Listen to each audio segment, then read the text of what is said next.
दोजक विष सभी तय देखे राजपाट के रसिया, तीन लोग से तरपत नाही यो मन होगी खसिया। जिसको खाने के लिए रोटी नहीं है उन सोचे भगवान दिहाड़ी मिल जा, मजदूरी कर लूं बच्चे पाल लूं, और दिहाड़ी मिल जाती है तो शुक्र मनाता है, अपना ठीक गुजारा साहब शुरू हो जाता है। और इससे ज्यादा धन हो जाता तो बकवास सोचने लगा आदमी, ये बना लो वो बना लो ये कर लो, और ज्यादा पैसा सारी सुविधा होती है पिछले संस्कार से, तो फिर सोचता कोई सरपंच बनो गांव का, फिर चेयरमैन, सरपंच से बात नहीं बनी, चेयरमैन बनो, फिर सोचा एमएलए बनो, एमएलए से भी पेट नहीं भरता, संतोष नहीं होता, मैं सोचा मंत्री बनो जब सब कुछ कमांड हो जाए एक विभाग की। मंत्री बनने के बाद फिर मुख्यमंत्री की डांट खानी पड़े, फिर ने सोचा भगवान मुख्यमंत्री का दाव लगे जब बात पड़े, मुख्यमंत्री बन जाता है तो सोचता प्रधानमंत्री बनो, सारा कमांड देश की हो। यो मनीषा दुष्ट है, और इतना बनना कुछ को नहीं, हर बन भी गा तो के कला टूटेगा, मृत्यु के बाद गधा बनेगा जब भक्ति ना करी। कितनी बढ़िया बात कह रहे हैं गुरुदेव भगवान, हमारे मन पापी के ऊपर अंकुश लगाने के लिए।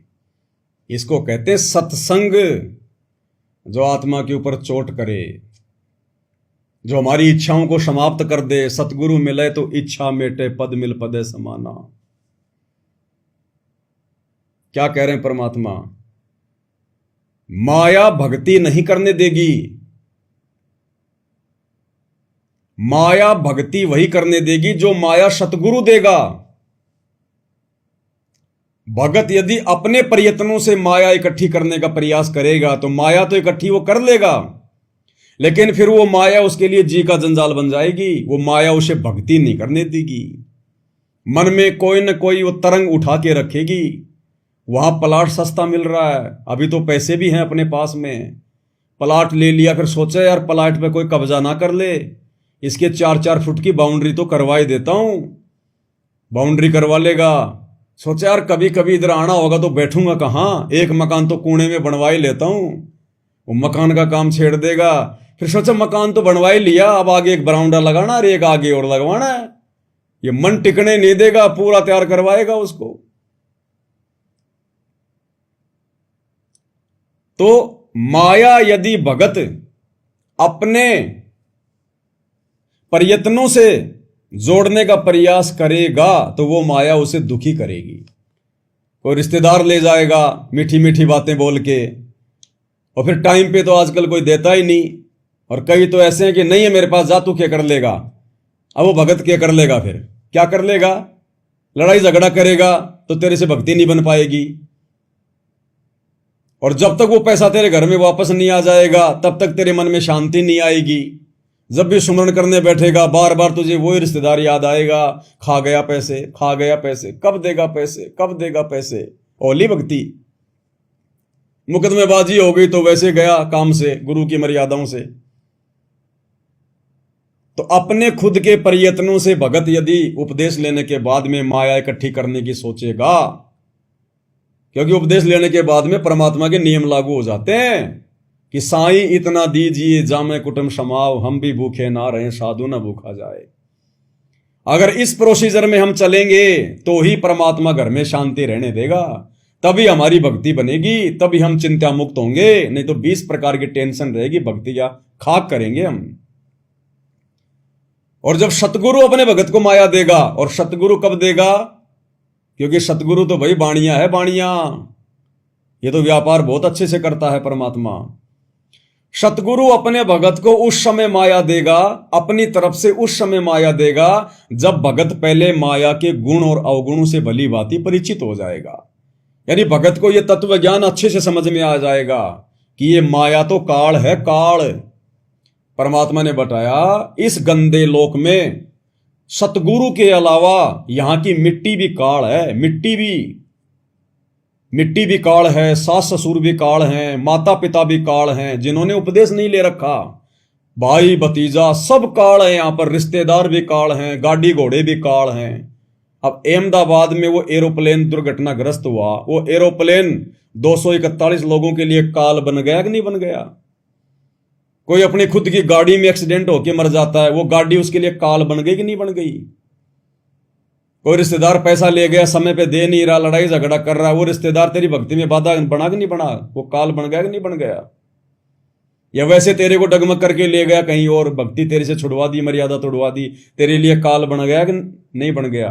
इसलिए काल से भगत ने दूर ही रहना है। और माया तो सबसे बड़ा काल है, ये माया तो सबसे बड़ा जंजाल है। तो जब सतगुरु भगत को माया देगा, तो सतगुरु भगत को माया उस समय देगा जब भगत माया के पीछे दौड़ना छोड़ देगा, दौड़ना छोड़ देगा, फिर सतगुरु माया देगा। अन्यथा माया के पीछे दौड़ते रहो, अगर आपके भाग्य में नहीं है तो नहीं मिलेगी।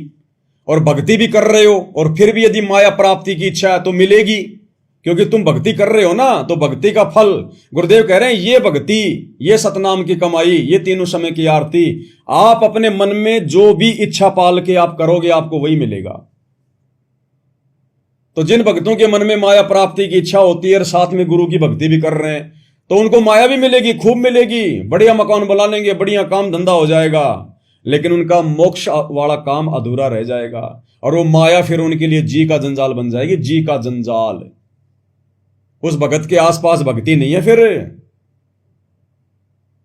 एक सत्संग में क्या कह रहे हैं गुरुदेव भगवान कि जिस भगत के पास में जितनी ज्यादा माया है, समझ लेना वो भगत भगवान से उतना ही दूर है। जिसके पास जितनी ज्यादा माया है वो भगत भगवान से उतना ही दूर है, दूर। एक सत्संग में गुरुदेव भगवान ने बिल्कुल क्लियर किया हुआ है, स्पष्ट।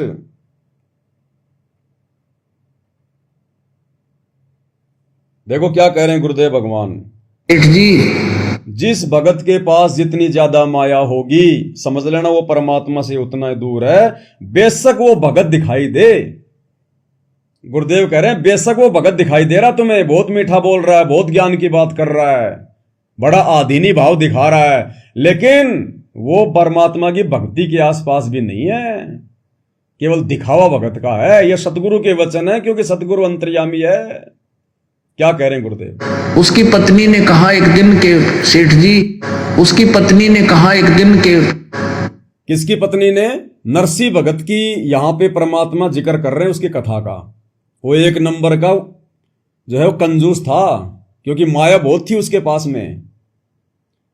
तो उसकी पत्नी ने कहा कि हमें गंगा स्नान करके ले आओ एक बार। नरसी जी की पत्नी ने कहा, आगे सुनिएगा। उसकी पत्नी ने कहा एक दिन के, सेठ जी गंगा स्नान आ गया, गंगा नहा के आवांगे, आप भी चलो, मैं भी जाऊंगी। सेठ बोला क्या करेगी गंगा में नहा के, यही ठीक से है, क्यों पैसे बर्बाद करे बावड़ी के दरिया गंगा के स्नान में। तो वह नहीं मानी, काफी प्रार्थना, काफी बार याचना की, कहती रही, तो कहने लगा पैदल चलेंगे। हालांकि वो तो बहुत कुछ रथ भी तैयार करा सकता था, इतना सेठ था अपने परिवार के लिए, लेकिन कंजूस। अब परमात्मा कहते हैं ये माया इस जीव की दुश्मन है। जिसके पास भी माया अधिक होगी वो परमात्मा से कोसों दूर हो जाता, चाहे बेशक भगत दिखाई दे। जिसके पास भी माया अधिक होगी वो परमात्मा से कोसों दूर हो जाता, चाहे बेशक भगत दिखाई दे। सुन लिया? ये सतगुरु के वचन है, समर्थ के वचन है कि जिसके पास जितनी ज्यादा माया होगी वो उतना ही परमात्मा से दूर होता है, उसकी भक्ति से दूर होता है, बेशक वो भगत दिखाई दे। अब यही देख लो ना, आपके कोऑर्डिनेटर देख लो, नामदान संचालक देख लो, आश्रमों के संचालक देख लो, गुरुजी के लड़के देख लो, आज ये माया में डूबे हुए। माया में कोई कमी नहीं है इनके पास में, पैसों की कोई कमी नहीं है, अरबों रुपया इनके पास में, अरबों रुपया। क्या ये भगवान के नजदीक है? क्या मर्यादा है इनके पास में? क्या भगत का कोई लक्षण है इनमें? तो यही देख लो भाई, समर्थ का वचन है, फैल नहीं हो सकता। माया के रहते सहते भक्ति भी वही भगत कर पाएगा जिस भगत को सतगुरु प्रसन्न होकर और माया देगा। और सतगुरु माया कब देगा? पहले भगत को ज्ञान देगा, माया के गुण अवगुणों से परिचित करवाएगा। ये माया कहां तुझे लाभ देगी, कहां तुझे हानि करेगी, भगत के हृदय में ये बात बैठा देगा और भगत को माया से दूर कर देगा। भगत की कोई रुचि नहीं होगी, कोई स्वार्थ नहीं होगा। उसके लिए मिट्टी होगी कि मेरा भगवान मुझे 2 टाइम की रोजी रोटी दे दे, मेरी भक्ति चल जाए, इससे ज्यादा मुझे कुछ नहीं करना। कोई देगा तो भी नहीं लेगा भगत। उसके बाद परमात्मा उस भगत को माया देगा, क्योंकि उसके बाद वो भगत केवल सदुपयोग करेगा, सदुपयोग, दुरुपयोग नहीं कर सकता। फिर परमात्मा कहते हैं उबय दे आशीष। फिर वो दोनों तरफ से लाभ देगी माया उस भगत को। माया होगी तो फिर वो दान धर्म करेगा और उसके अच्छे कर्म बनेंगे। भाई कॉमन सेंस की बात है। आपके 2 बच्चे हैं, एक बच्चा 10-12 साल का थोड़ा समझदार है, एक बच्चा 4-5 साल का है, नादान है। और आपने, माता पिता ने अगर घर से बाहर जाना है 1 दिन के लिए या 2 घंटे के लिए, तो घर की चाबी कौन से बच्चे को देकर जाएंगे बताइए? आप कहोगे साहब वो जो बड़ा वाला जो लड़का है 10-12 साल का समझदार है उसको चाबी देंगे घर वाले, छोटे बच्चे को नहीं देंगे, क्योंकि तो नादान है। वो तो चाबी से खेलने लग जाएगा, कहीं भी उसको फेंक देगा, या खोल के वो तिजोरी, वो तो नोटों से खेलने लग जाएगा, फाड़ देगा। इसलिए समझदार बच्चे को देंगे माता पिता घर की चाबी। इसी प्रकार हमारा गुरु, हमारा बाप, हमारी मां, ये माया वाली चाबी भी केवल अपने उसी भगत को देंगे जो भगत समझदार हो जाएगा, माया के गुणों से परिचित हो जाएगा, अवगुणों से परिचित हो जाएगा कि अब ये मेरी प्यारी आत्मा, अब ये किसी प्रकार से माया का दुरुपयोग नहीं कर सकती। और भाइयों और बहनों, ये कोई बड़ाई की बात नहीं है। उदाहरण के रूप में दास आपके सामने बैठा है और उदाहरण बताना भी जरूरी होता है। एक तरफ माया चाही सतलोक आश्रम मैनेजमेंट हरियाणा ने, गुरुदेव के परिवार ने और इन कोऑर्डिनेटरों ने ज्ञान इन्होंने समझा नहीं, गुरु को इन्होंने परमात्मा माना नहीं। इनका केवल एक ही मकसद था, पैसा पैसा, माया माया, मोक्ष के ये नजदीक भी नहीं। तो जो मन में धारणा करके इन्होंने भक्ति करी, सेवा करी, दान धर्म किया, परमात्मा ने उनको दे दिया। आज उनको माया में बैठा दिया मालिक ने, और जमकर माया आज उनके कर्म फोड़ रही है। इस दास ने कभी स्वप्न में भी परमात्मा से माया नहीं चाही, क्योंकि परमेश्वर की वाणी है कि सतगुरु के दरबार में ऐसा कोई एक इन चारों को ठोकर मार के वो चाहे पुरुष अलेख। तो दास ने कभी अपने सतगुरु से कभी डिमांड की नहीं, कभी स्वप्न में भी, कि परमात्मा मुझे धन दो, मुझे पैसा दो, मुझे माया दो, मुझे कोई बिजनेस दो। नहीं, जैसा मिला रूखा सूखा, जैसा सुख में दुख में परमात्मा ने रखा, ये दास रहा। तो परमेश्वर ने उस योग्य मुझे बनाया। एक होता है योग्य समझना, तो इस 2 कोटि के नीच की औकात नहीं है कि परमात्मा ने मुझे योग्य समझा होगा। मेरे अंदर वो गुण नहीं है। मुझे परमात्मा ने योग्य बनाया अपने मिशन के लिए, और परमेश्वर ने पहले मुझे हर प्रकार से ठोक ठोक के, मुझे बजा बजा के परमात्मा ने मुझे तैयार किया। गरीबी में तैयार किया परमात्मा ने, मकान का किराया तक नहीं होता था। दास ने बच्चों की स्कूल केवल इसीलिए छुड़वाई कि मेरे पास में फीस के पैसे नहीं हुआ करते थे। 2-2, 3-3 महीने मकान का किराया नहीं दिया जाता था, 3-3 हजार रुपए भी, क्योंकि सेवा में लगे रहते थे भाई बहनों को समझाने के लिए। बरवाला कांड के बाद में 10 दिन काम करते, 15 दिन नहीं करते, तो ग्राहक भी नहीं आते थे। पानी पतासे का ठेला लगाता था, कभी दही बड़े का लगाता था। तो उस समय फिर जैसे तैसे परमात्मा ने काम चलाया, किसी से ले दे के उधार वगैरह। तो उस समय वो गरीबी का समय था, 5-6 साल का भयंकर दौर था वो। कुछ आत्माओं ने मेरी मदद भी की उधार रूप में, लेकिन फिर वो साथ संगति में नहीं टिक पाए। फिर वो भी मेरे ऊपर दबाव डालने लग गए, हमारा पैसा दे दे, हमारा पैसा दे दे। तो जैसे तैसे करके दास बड़े संशय में जिया 5-6 साल तक, लेकिन परमात्मा की भक्ति नहीं छोड़ी। मन में कभी दोष पैदा नहीं किया, गुरु जी से कभी मांगा नहीं, धन नहीं मांगा, कभी भक्ति मांगी, मर्यादा मांगी और दृढ़ता मांगी। तो गुरुदेव भगवान ने दया बख्शी। उस समय परमात्मा ने पहले इस दास को जो है वो गरीबी में ठोक ठोक ठोक के देखा, बजा बजा के देखा। परमात्मा ने मुझे तैयार किया कि जो व्यक्ति गरीबी में, निर्धनता में इस भक्ति को नहीं छोड़ रहा है, वो व्यक्ति फिर आगे भी नहीं छोड़ेगा। तो शुरू में 5-6 साल परमात्मा ने मुझे गरीबी में चोटे मार मार के मुझे तैयार किया।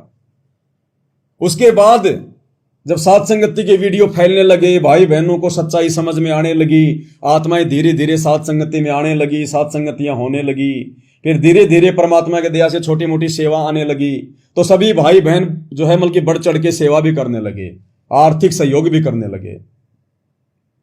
और परमेश्वर ने इतनी दया बख्श दी कि 2022 में हमने 35 लाख रुपए के तो गुरुदेव जी के प्रकट दिवस पे अखबार में विज्ञापन निकलाए थे। 35 लाख रुपए के तो केवल हमने अखबार में विज्ञापन निकलवाए थे। एक बार तो पूरे इंडिया में निकलवाए थे, 2 बार हमने हरियाणा में निकलवाए पूरा पेज। तो कितनी दया करी मालिक ने। और उसके बाद से परमात्मा वर्तमान तक दया ही करते जा रहे हैं। दया ही कहां से आ जाता है, कैसे आ जाता है, कौन डाल देता है, परमात्मा किसको क्या प्रेरणा कर देते हैं।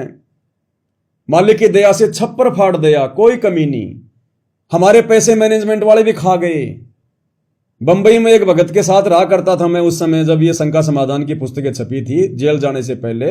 एक भगत के घर पे मैंने 12 लाख रुपए मैंने रख दिए थे। उसके बाद मैं जेल चला गया, वो भगत 12 लाख रुपए भी ले गया। और कई थे, कोई हमारी गाड़ी ले गया, टाटा सफारी गाड़ी लाए थे पहले जेल जाने से पहले 24-25 लाख रुपए की। हमने उस भगत को उस गाड़ी के पैसे भी दे दिए। उसकी जो किस्तें थी गाड़ी की 11 लाख रुपए, वो भी हमने उसकी दे दी, 1 रुपया नहीं रखा। और घर के आगे से वो गाड़ी उठा के ले गया। चोरी जारी करत हैं जाके मुंडे खे, उसने अपना मुंह काला करवा लिया भक्ति इतिहास में, क्योंकि ये इतिहास बन रहा है। आने वाली आत्मा ये वीडियो देखा करेंगी। उसने अपने जीवन पे दाग लगा लिया, धब्बा लगा लिया, एक चोर की जो है वो उपाधि ले ली उसने। क्या मतलब था गाड़ी उठाने का? क्या गाड़ी के पैसे नहीं दिए? पूरे पैसे गाड़ी के, पूरा एग्रीमेंट किया हुआ, खाली उसके नाम पे तो थी गाड़ी। उसने गाड़ी चोरी करने की क्या जरूरत थी? तो ये उसके नाम पे दाग लग गया, धब्बा लग गया, ये नहीं मिटेगा भाई और बहनों। ये काल ऐसे जीव के कर्म फुड़वाता ज्यादा शाना बना के।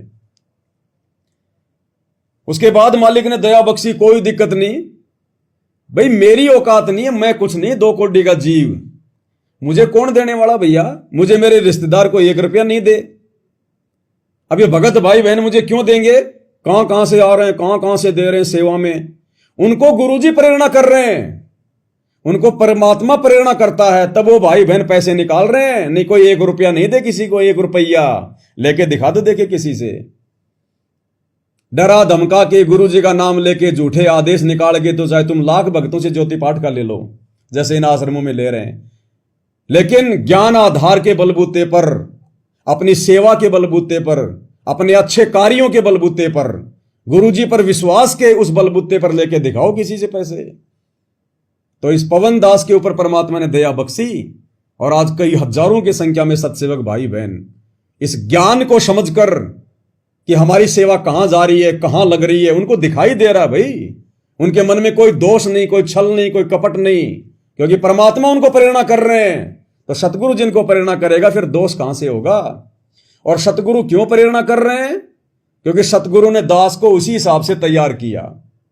ना मेरा कोई यार दोस्त, ना रिश्तेदार, ना मेरा किसी से लेना ना देना, ना कहीं फालतू में आना जाना, ना उठना बैठना। मेरे केवल 2 ही काम है, परमात्मा की भक्ति और साध संगति। तीसरा काम नहीं है। अगर 1 रुपया भी लगेगा अगर इस पवन दास के हाथ से, तो परमात्मा की सेवा में और भगत भाई बहनों की सेवा में और साध संगति में लगेगा। दूसरी जगह 1 रुपया शौपन में भी नहीं जा सकता। शौपन में भी कहां लगाएंगे? नशा तो कोई भाई बहन करते नहीं है, रिश्तेदारियों में हम जाते नहीं हैं, ब्याह शादी डीजे फीजे कुछ हम करते नहीं हैं, बाहर का पानी भी पीना हमने बंद कर रखा है। तो ना बाहर का खाते ना कुछ और करते। परमात्मा की भक्ति सेवा, भगत भाई बहनों के पास में सामग्री पहुंचाना। तो भाई बहनों को भी पता इस बात का कि ऑप्शन ही नहीं है पवन दास के पास में 1 रुपया भी कहीं फालतू में खर्च करने का।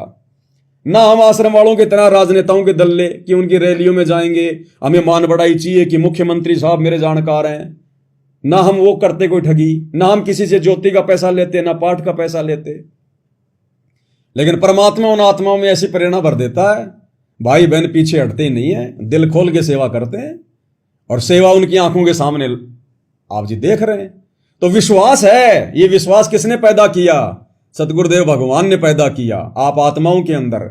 और मुझदास को परमात्मा ने इस ज्ञान से इतना परिचित करवा दिया, ऐसा बना दिया कि मेरा इस भक्ति और सतगुरु के अलावा दूसरा कोई धरती पर नहीं है। तो बताओ कहां बर्बाद करेंगे, कहां खर्च करेंगे? जगह है ही नहीं। अरे ऑलरेडी जो बर्बाद कर रहे हैं आश्रम वाले, हम तो उनको सलाह दे रहे हैं, तो हम कहां बर्बाद करेंगे? तो ये पवन दास उदाहरण है भाई बहनों के सामने कि परमात्मा भी अपनी तरफ से धन देता है, माया देता है, और इतनी देता है भगत हाथ जोड़ने लग जाता है कि भगवान कहां रखूंगा, क्या करूंगा मैं, मेरे कुछ काम की नहीं है। तो ये पवन दास है आपका वो भाई उदाहरण, क्योंकि मेरी कोई इच्छा नहीं है इस माया में, इस पैसे में। भगवान दे रहा है तो वापस आपकी सेवा में लग रहा है। ज्योतियां जल रही हैं परमात्मा की, अभी 2-3 महीने से हमने शुरू कर रखी हैं। तकरीबन 2-2.5 क्विंटल घी से ज्यादा लग चुका है। 5 ज्योतियां जल रही हैं। दास गांव गांव जाता है, शुद्ध देसी घी लेके आता है, डेयरी का नहीं लाता, शुद्ध देसी घी लाता है 1000 रुपए किलो के हिसाब से। तो 2-2.5 क्विंटल से ज्यादा घी हवन हो चुका है, और ये चलता ही रहेगा। और मालिक आत्माओं को प्रेरणा करते हैं, वो सेवा लगाते हैं, वरना मेरे पास क्या है, मैं तो भिखारी आदमी हूं। लेकिन मालिक ने इस कुत्ते को इस योग्य बनाया, और मालिक ने देख लिया कि अब ये मर जाएगा, लेकिन 1 रुपया इधर से उधर मतलब ही नहीं है, 100पन में भी नहीं। तो सतगुरु जब देख लेता है ना आत्मा को आगे तक, क्योंकि वे तो अंतर्यामी है, वे तो आगे पीछे भूत भविष्य के सब जानते हैं। तो परमात्मा ऐसी दया उसी आत्मा पे करता है जिस आत्मा का परमात्मा पूरा भविष्य देख लेता है, लास्ट तक का। जैसे गुरुदेव कहते हैं ना कि कुछ एक भगत तो नाम लेते ठीक हो जाते हैं, और कुछ एक भगत कहते हैं जी हमने 6 महीने हो गए नाम लिए हुए, ज्योति भी करवा दिया, पाठ भी करवा दिया, हमें कोई विशेष लाभ ही नहीं हुआ। तो गुरुदेव कहते हैं कि मालिक अंतर्यामी है, वो उन भक्तों के भाव देख लेता है जिनको लाभ नहीं हो रहा ना। परमात्मा जानता है आगे की कि ये 2 महीने बाद में भक्ति छोड़ के जाएगा, ये 6 महीने बाद में भक्ति छोड़ के जाएगा, तो परमात्मा उनको लाभ भी वैसा ही देता है। और जिनको आते लाभ शुरू हो गए उनको परमात्मा देख लेता है कि ये प्यारी आत्मा इस मार्ग को छोड़ के नहीं जाएगी, तो उनको तुरंत लाभ शुरू हो जाते हैं। तो परमेश्वर चेक कर लेता है कि भाई जो है वो किसको योग्य बनाना है, किसको नहीं बनाना है, क्या करना है, क्या नहीं करना है। तो ये पवन दास आप भाई बहनों के सामने एक उदाहरण के रूप में पेश है। इसलिए दास बार बार कहता है कि परमात्मा ने इस कुत्ते को सेवा दे रखी है, निमित्त बना रखा है। नहीं तो भाई तुम हजारों की संख्या में भाई बहन हो, दिल खोल के सेवा करते हो, तुम किसी और के खाते में क्यों नहीं डाल रहे? कोई और कल को कहेगा कि मेरे को गुरुजी ने खड़ा कर रखा है, मैं ये सेवा कर रहा हूं, तुम डाल दो, देखिए उसके अकाउंट में 1 रुपया नहीं डाल सकते कोई, कि भगवान अगर 1 रुपया भी अगर इधर उधर हो गया तो हमारे तो जो है उनके कर्म फूट जाएंगे। तो ये है भाई और बहनों, परमात्मा के द्वारा जिस आत्मा को खड़ा किया जाता है उस आत्मा के ऊपर विश्वास भी अन्य भगत भाई बहनों से परमात्मा ही करवाता है। बाकी इस कुत्ते में ऐसी कोई योग्यता नहीं है, ऐसी कोई जो है वो क्वालिटी नहीं है। आपकी तरह 2 कोटि का जीव हूं, लेकिन आप में परमात्मा प्रेरणा करते हैं तो सारा काम आगे होता है। तो गुरु भी भगत को धन देता है, माया देता है, लेकिन कब? जब परमात्मा भगत को देख लेता है कि अब ये माया का दुरुपयोग नहीं करेगा, और ये ज्ञान से भली भांति परिचित हो चुका है, और सच्चे दरबार को छोड़कर ये जब तक इसके शरीर में श्वास है ये नहीं जाने वाला। तो भाई और बहनों, इतना विश्वास हम करके देखें अपने गुरुदेव पर, एक बार हम गुरुदेव को विश्वास दिलाएं, फिर देखो परमात्मा कैसे छप्पर फाड़। उस परमात्मा को रास्ता बनाने की जरूरत नहीं है, वो जब देता है तो छप्पर फाड़ के देता है। तो हमने परमात्मा प्रसन्न करना है, गुरु जी को प्रसन्न करना है, फिर देखना परमात्मा कैसे बल्ले बल्ले ना कर दे। तो इस गंदे लोक में गुरुदेव का वचन है कि आने वाले समय में ये दुनिया देखेगी, मेरे बच्चों के मकान अलग होंगे, कोठियां अलग होंगी, और दुनिया देखेगी इनके घर में आ कहां से रहा है। तो ये समर्थ है भाई और बहनों। जब मलुकदास जी को जंगल में पेड़ पे चढ़े को और मार मार के खीर खिला सकता है, तो आप और हम तो थोड़ा बहुत अपना काम धंधा भी कर रहे हैं, थोड़ा बहुत हाथ पैर भी अपना हिला रहे हैं। परमात्मा उसी में दे देगा मालिक, क्योंकि ये अपने संस्कार से आता है। अब जैसे भाई और बहनों, कोई आदमी 1 करोड़ रुपए की कोई मिठाई की दुकान खोल के बैठा, बहुत बढ़िया, और उसके ऊपर नहीं आते कस्टमर, नहीं आते, और एक आदमी एक गली के अंदर और एक दारू की दुकान लेके बैठा है, और दुकान के ऊपर नाम भी नहीं लिखता, खाली एक तीर का निशान बनाएगा लाल, और क्या लिखेगा, तुम्हारा ध्यान किधर है, दुकान अंदर है, बस इतना ही लिखेगा, शराब का नाम भी नहीं लिखेगा। हम देखते हैं रोड पे जब जाते हैं ना, तो रोड से काफी अंदर होती है वो दुकान दारू की, और वो दिखाई भी नहीं देती रोड से, लेकिन एक बोर्ड लगा रहता है और एक लाल सा निशान उस पे वो तीर का, और क्या होगा, तुम्हारा ध्यान किधर है, दुकान इधर है। तो देखने वाला तुरंत समझ जाता है कि दुकान वहां किस चीज की है, और तुरंत गाड़ी घुमा देते हैं उधर। अब वो शराब वाले के पास इतनी भीड़ क्यों जा रही है, मंदिर में भी नहीं जाती इतनी भीड़ जितनी शराब वाले के पास जा रही है। इसलिए नहीं कि वो शराब की दुकान है, उस शराब की दुकान पे जो बैठा है ना, वो अपनी पिछली कमाई खा रहा है, उसके पिछले पुण्य है, भक्ति है, उस कमाई के कारण उसको वो धंधा मिला, और उस धंधे में लोग भीड़ की भीड़ जा रही है। तो मिलता है संस्कारों से, भक्ति से, परमात्मा को प्रसन्न करने से। एक छोटा सा चुटकुला सा याद आ गया। एक भगत जी बता रहे थे, ऐसी कोई बात चल गई, बोला एक कैसा घोर समय आ गया है। बोला एक व्यक्ति था, वो मंदिर के सामने जाता था बेचारा, दिए बाबा भगवान के नाम पे, अल्लाह के नाम पे दिए बाबा।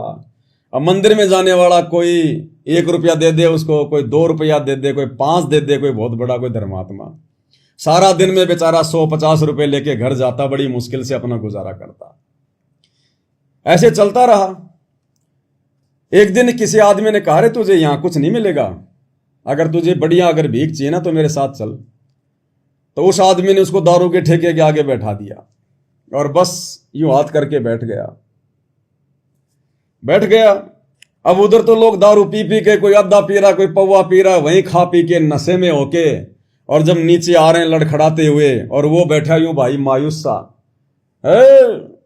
अरे भाई मायूस क्यों बैठा, क्या हुआ? भाई साहब गरीब आदमी है। अरे भाई साहब 5 रुपए। 5 रुपए? अरे चिंता नहीं, तेरा भाई जिंदा है, ये ले 100 रुपए। दूसरा आया, कोई 500 दे गया, कोई 50 दे गया, चिंता नहीं, दारू पीनी है, नमकीन खाएगा। मतलब उसको 2-3 हजार रुपए, जहां वो मंदिर में बैठा करता था 150 रुपए, और दारू के ठेके पे वहां वो एक ही दिन में 2000 रुपए। और मन ही मन में क्या बोला, हे भगवान मुझे तो आज ही पता चला आप मंदिर में नहीं रहते, आप तो दारू के ठेके के आगे रहते हैं। तो ये हाल है भाई और बहनों इस कलयुग का। ये जो सच्चाई है ना, सच्चाई ये आपको हर जगह नहीं मिलेगी। हर जगह आपको ठग मिलेंगे, बेईमान मिलेंगे, चोर उचक्के मिलेंगे, स्वार्थी लोग मिलेंगे। सच्चाई, भक्ति ये तो बिल्कुल लिमिटेड जगह पे मिलेगी आपको, लिमिटेड जगह पर। और उसी का विरोध होता है, हमेशा सच्चाई का विरोध होगा, सच्चे आदमी का ही विरोध होगा। सच्चे आदमी को ही बेचारे को गरीबी में, अभाव में जीना पड़ता है। लेकिन यदि वो अपने धर्म कर्म पे रहेगा, नेक नीति पे रहेगा, तो अंत में भाई और बहनों सुखी जीवन भी उसी का होता है। परमात्मा अंत में जो है उसी की सार संभाल करता है।